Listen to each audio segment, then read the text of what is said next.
Halo semuanya, selamat siang dan selamat datang di episode kita kali ini, yaitu Demokrasi SMA 3, Suara Pelajar Pemuda. Nah, sekarang kita di sini ada kedatangan tamu dari kelas kita, yaitu 99, yaitu ada Tritan, ada Arin, dan ada juga Naira. Nah, bagaimana nih kabar kalian? Baik. Alhamdulillah. Baik. Habis ujian nih? Iya benar. Oke, sekarang kita berada di segmen 1, yaitu segmen demokrasi. Menurut kalian nih, demokrasi dalam konteks lingkungan SMA 3 tuh apa aja nih? Aku mau nyampein dulu. Kalau menurut aku demokrasi itu sendiri kan jadi kayak kita menghargai hak dan kewajiban individu, dan demokrasi itu tuh kayak pengambilan keputusan berdasarkan mayoritas gitu. Oke, kalau itu menurut Arin, ada yang mau menjelaskan pengertiannya mungkin dalam konteks demokrasi di lingkungan SMA 3? Oke. Berarti kalau misalnya yang aku dapat, demokrasi itu ini ya, penting. Iya, demokrasi itu penting banget. Penting, benar-benar penting. Nggak cuma dalam kehidupan kita sebagai warga negara, tapi kehidupan kita sebagai pelajar di SMA negeri 3 juga. Contohnya apa tuh? Contohnya, banyak banget gitu yang contohnya. Wah, coba sebutin nih satu-satu. Nah, jadi kita tuh kayak contoh demokrasi, mungkin kita bisa ambil kayak pemira atau pemilihan raya. Contoh kemarin, nah kan di situ tuh kayak semua orang tuh hak suaranya digunakan. Kita nggak boleh golput karena satu suara itu tuh penting, berguna banget gitu. Satu suara itu sangat berguna karena satu suara itu yang nanti akhirnya dihimpun dan keputusannya itu diambil berdasarkan mayoritasnya, kayak misal lolo.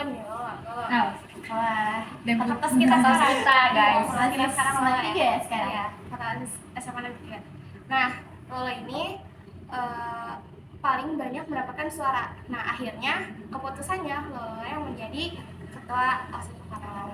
Oh, gitu ya. Berarti demokrasi itu biasa juga dilaksanain di kehidupan sehari-hari juga ya. Terutama di pemilihan ketua OSIS juga. Nah, sekarang kita lanjut nih topik selanjutnya. Kita kan tadi udah bahas ya tentang kayak pentingnya demokrasi sama kayak penerapannya tuh ya di lingkungan SMA 3 ya, sama apa itu demokrasi itu udah kita bahas. Ya.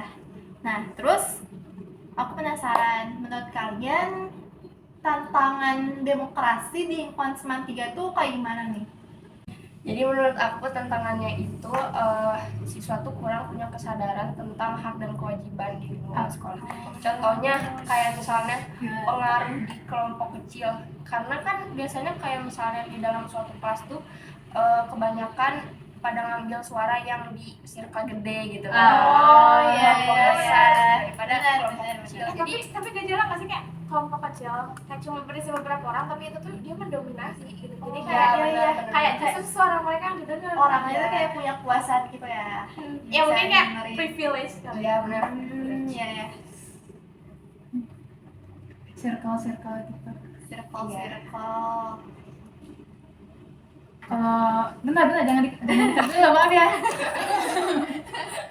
Aku boleh nggak kalau misalnya aku ngasih ini pendapat aku, tapi bukan tentang demokrasi di lingkungan SMA 3, tapi lebih tentang demokrasi di Indonesia atau in general gitu ya. Oke. Menurut aku tuh problem yang ada di demokrasi itu ada dua. Yang satu kan demokrasi itu berarti kita tuh perlu suara dari individu nih, dari warga-warganya ya. Tapi kalau misalnya warga itu tuh kurang bijak dalam pilihannya gitu loh, misalnya dalam pemilu nih, karena mereka tuh terlalu kehasut sama sosial media atau gimana gitu, karena kayak meme atau gimana yang menjelek-menjelekan kayak suatu partai atau gimana gitu, ngerti nggak sih? Jadi itu tuh sebenarnya kayak bukan suara dia sendiri gitu nggak sih, kayak bukan dari pikiran dia sendiri, tapi karena emang terpengaruh oleh yang sebenarnya belum dia terlalu look into gitu loh, belum dia inquire gitu. Jadi kayak terlalu ngikut, Mungkin tapi FOMO. Iya, FOMO gitu kayak katanya. Bisa dibilang gara-gara FOMO ya. Jadi kayak suatu tren itu tuh bisa mempengaruhi suara orang, sedangkan suara itu kayak nggak murni dari keinginan dia sendiri gitu. Ikut-ikut doang. Jadi yang aku tangkap ya, berarti tantangan demokrasi itu bukan hanya di Seman 3 juga ya. Berarti itu bisa kita dapat juga tantangan tuh di satu Indonesia gitu ya. Bahkan di luar negeri juga kan ya. Karena demokrasi ini ya karena Indonesia kan negara, jadi pasti masalahnya nggak di lingkungan kita doang, tapi ya pasti masalahnya ada di seluruh Indonesia. Yang kedua, boleh nggak? Soalnya, Oke, boleh. nah yang kedua itu golput, ya bukan golput sih, tapi kayak si individu si warga itu nggak ngasih suaranya, nggak ngasih pendapatnya.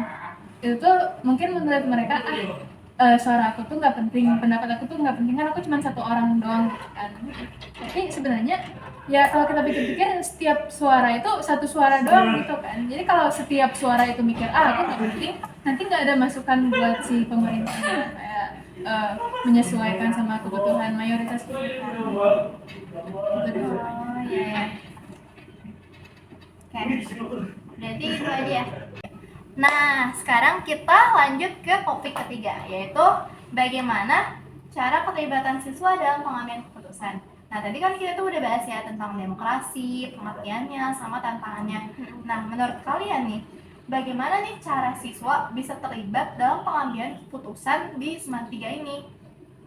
Kayak tadi kan kita udah bahas ya demokrasi, tentang kayak nggak boleh golput dan lain-lain ya. Jangan FOMO juga Ya, nah menurut kalian nih, gimana cara siswa tuh bisa terlibat dalam pengambilan keputusan supaya gak golput gitu ya? Gimana ya, jadi kalau menurut aku ya, cara paling sederhana kita terlibat dalam pengambilan keputusan ya tentunya kita menyampaikan suara atau pendapat kita dalam suatu diskusi. Soalnya kebanyakan orang-orang tuh kayak dia punya pendapat tapi dia nggak berani menyampaikannya, sampai pada akhirnya dia nggak menyampaikan pendapat dia, akhirnya gimana ya, kayak Padahal sih pendapat itu tuh bagus buat dia gitu. dan sebenarnya itu bisa banget berpengaruh ke keputusan yang bakal diambil gitu, dari diskusi tersebut. Biasanya orang-orang yang kayak gitu yang orang-orang yang termasuk ke kelompok kecil gitu. Iya, biasanya Pinter tapi kayak nggak introvert gitu loh, Iya, nggak berani. yang pintar tapi introvert. Ya biasanya termasuk dalam kelompok kecil yang biasanya nggak punya banyak pengaruh sih. Jadi kayak ada kelompok yang apa sih, yang kayak sebenarnya tuh mereka tuh pintar tapi kayak mereka tuh tidak bisa menyuarakan pendapat mereka juga ya di dalam kayak pengambilan keputusan. Mungkin karena mereka terlalu malu atau terlalu kayak nggak mau ikut berkontribusi dalam pengambilan keputusan itu. Nah kalian kayak kita ambil contoh dari lingkungan sekitar nih. Kalian apa? Apakah karena mereka tuh terlalu mau untuk menyampaikan sebuah pendapat atau mereka nggak mau berkontribusi sama sekali? Kalau biasanya yang kita lihat sih antara dia malu atau yang keduanya dia kayak merasa ya atau nyampein juga nggak bakal Iya, dia nggak bakal berpengaruh soalnya ada orang-orang tertentu yang pendapat mereka tuh lebih didengar Atau yang emang kayak sebelumnya udah nyampein pendapat cuman udah didengar, jadi kayak nggak mau lagi gitu loh, udah kapok gitu Iya, lah jadi ya. demokrasi itu nggak cuma tentang menggunakan hak suara, tapi tentang menghargai hak pendapat pendapat orang lain. Biar mereka nggak kapok ngasih suara gitu. Nah, sekarang kita sudah berada di segmen terakhir dalam diskusi kali ini.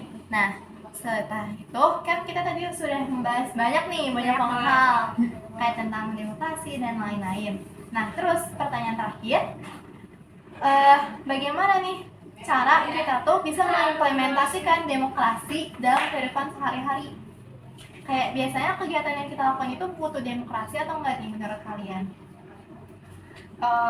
Menurut aku sih salah satu implementasi yang paling sederhana itu adalah mendengarkan pendapat orang lain. Jadi kan kayak ya kan tadi tuh kita udah sempat mention juga gitu ya. Kalau demokrasi itu bukan cuma tentang hak suara yang digunakan, tapi tetap menghargai orang juga gitu. Jadi salah satu cara paling mudah untuk menghargai itu yang ngedengerin gitu. Soalnya kalau kita gak dengerin apa pendapat orang, gimana kita tahu cara kita buat menghargai pendapat tersebut gitu. Jadi mau gak mau kita harus dengerin dulu, Iya. baru akhirnya kita bisa ngelakuin tindakan yang menunjukkan penghargaan kita ke suara gitu. Jadi demokratis itu bukan cuma ngasih suara, tapi suatu sifat kepribadian ya. Orang yang demokratis bersifat berperilaku demokratis itu orang yang bisa menghargai orang lain. Dan jadi ya gitu. Hormatin pendapat orang lain aja sih. Berarti selama diskusi kita kali ini, berarti kita tuh udah menerapin demokrasi ya?